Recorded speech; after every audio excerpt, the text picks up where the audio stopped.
Hello Virgo, for today's video, let's do a general love reading for you. Tingnan natin kung ano ang messages for you in love. But before we proceed, I would like to say thank you so much sa mga bagong subscribers, followers, and sa repeat clients, thank you so much. I really appreciate you all. So, gusto naman magpa-private readings with me, lahat ng information nasa description ng video na ito below. Let's check kung ano ang meron for you. This is a general love reading. Pwede makaresonate ka. Kung makaresonate ka, use it as a guide. Kung hindi naman, bigay mo sa iba. Thank you. Let's check here.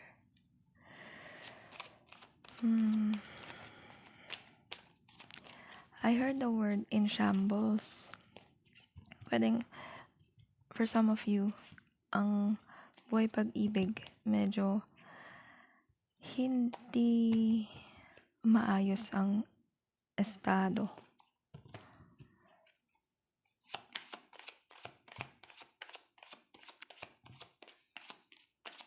Pwede nyo rin tingnan yung iba't ibang video ng zodiac signs.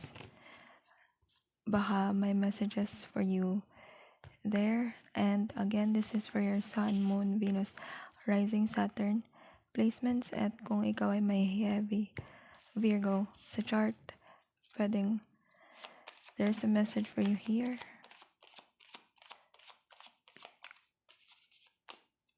Let's see. We got 10 of Pentacles. Five of Cups. Page of Wands. Ace of Swords. King of Pentacles. Queen of Swords.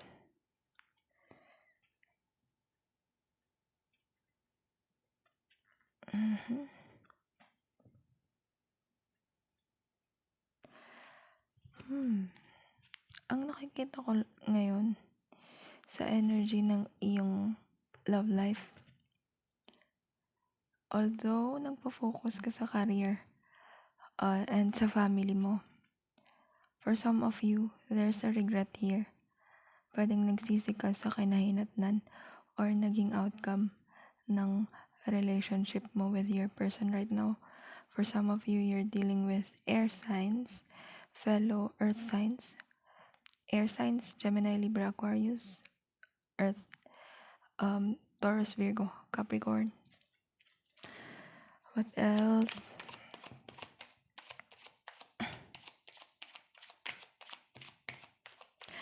For others naman, there is a huge gap here kasi hindi kayo nagkakaroon ng pagkakaunawaan or tugma sa communication.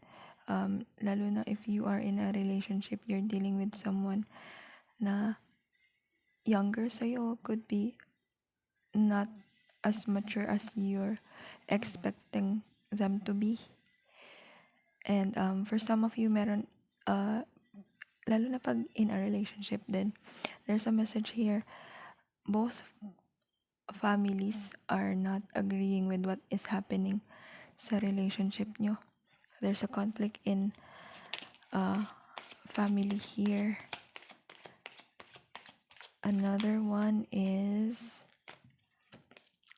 Two of Pentacles. Ayusin yung decision when it comes to this partnership kasi nadadama yung finances eh. Lalo na if you are dealing with someone na malayo sa'yo or vice versa. Kasi when it comes to this relationship, mas nagkakaroon na kayo ng selfishness when it comes to finances. And let's admit, when it comes to love, there's a huge responsibility pagdating rin sa finances. Kasi hindi ka naman pwedeng magjowa dyan or mag-date dyan ng hindi ka gumagastos for partnership. Another is, what else for Virgo's love life? Meron din ako nakikitang feminine energy dito. Meron kang issue with this female energy, feminine energy, especially if you are single. Pwedeng pinakilala ka ng partner mo, pero hindi kabet ng mom niya, ng sister niya, or kung sino mang female energy ang nasa field ng person na kinakasama mo or kinikilala mo ngayon, or vice versa. We got 4 of Swords, 10 of Wands, Page of Cups, 6 of Swords, the Emperor, the Hanged Man, and last, we got Page of Pentacles. Okay. For some of you, if in a relationship ka, lalo na kung bago pa to, medyo chismoso or chismosa ang partner mo. Yung konting pangyayari sa buhay, magjowa or magpartner, nakikwento niya agad sa mga taong hindi dapat naman kinikwentuhan muna. I have this, hindi naman siya like, hindi naman siya like parang policies or rules, pero it's better not to share yet yung pinagdaraanan nyo ng person mo sa mga friends mo.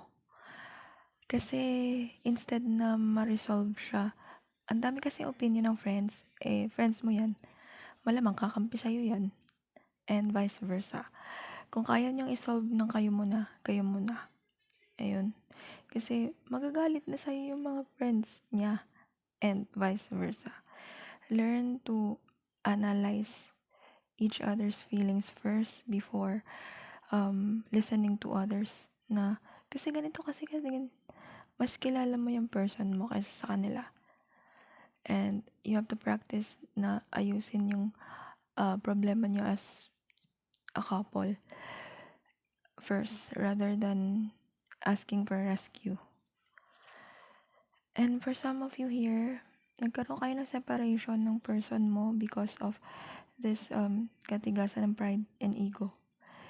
Kahit na pwede namang pag-usapan or mag-apologize, maglambingan, hindi nangyayari yun kasi mas mataas ang pride. And again, pride is not that bad. Kailangan siya to fuel your drive in life para magawa mo yung gusto mo sa buhay. Pero minsan nagiging dahilan din siya kung bakit nasisira yung relasyon. Hindi lang romantically, but sa family, sa friends. Ganun. May ganun ako nakikita. For singles naman, medyo mailap ka ngayon when it comes to love. You're still exhausted from family issues, from past relationships. You're not entertaining new love muna. That's for others single. Doon naman sa open na, ready na, medyo you're criticizing yourself ng sobra-sobra. Yung parang, I'm too old for that. That's so corny. Kaya, hindi mo pinagbibigyan yung self mo na kumilala ng iba. Oh. For others of you, if you're single, pwedeng may makilala ka through online.